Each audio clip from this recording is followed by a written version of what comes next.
Okay,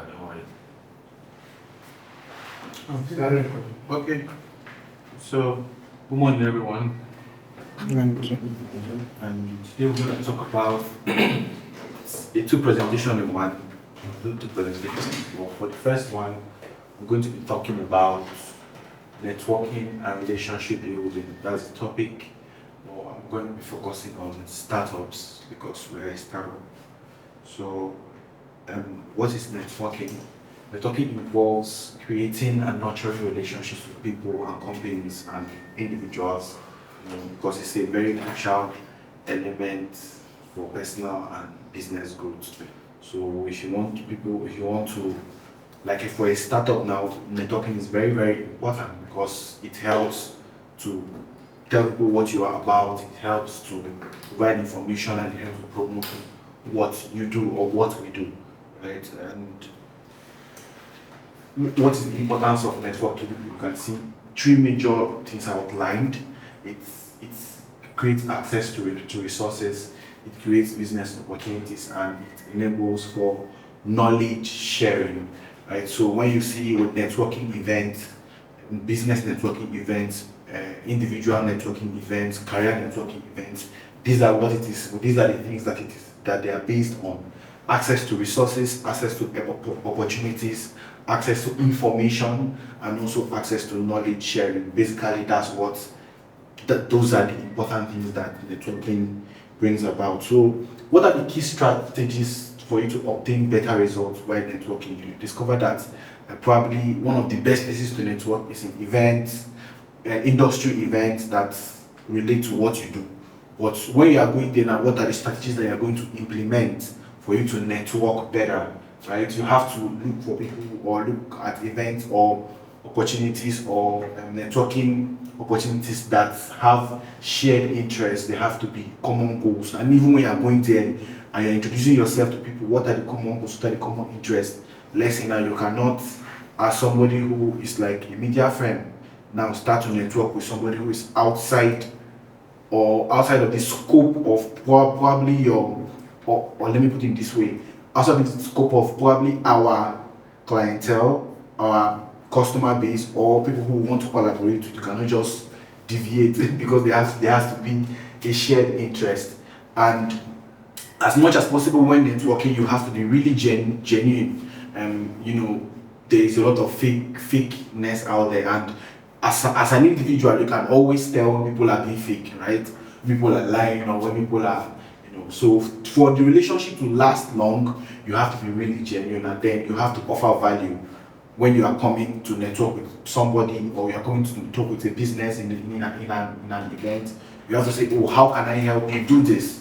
Sometimes the focus will not really be on always money, but okay, you have this problem, I have the solution, how can we collaborate together to go back to what I said before, to achieve a common result, to achieve a common interest, right? So another strategy is you have to learn how to set clear goals. When you are going for these events or when you are networking with other businesses, there has to be a clear goal. Why are you going there? What are you going there to do?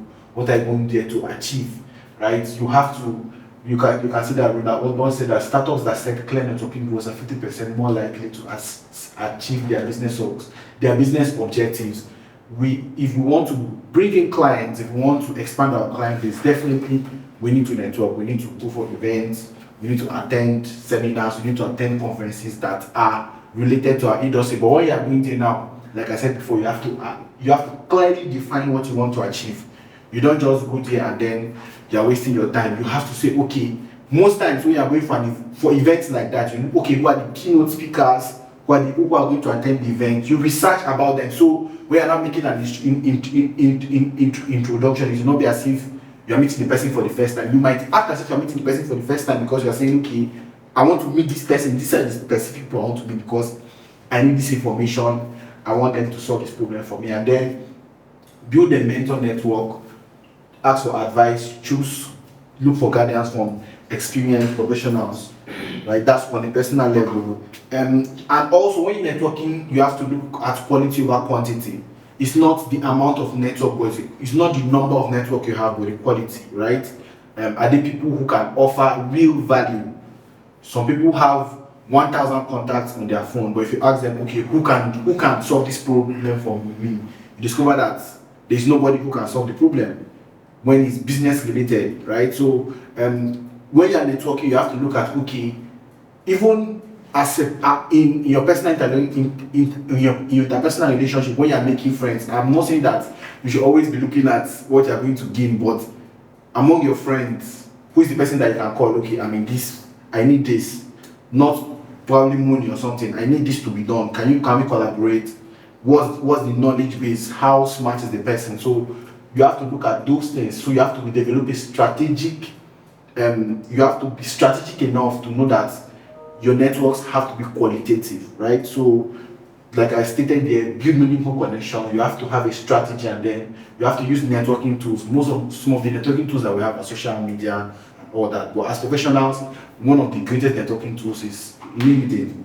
Right? I was speaking to a friend yesterday night, and she was like, he saw a lady online, a young lady in her 20s that started a mining company, not crypto mining, real mining. She mines copper, I think gold and all that.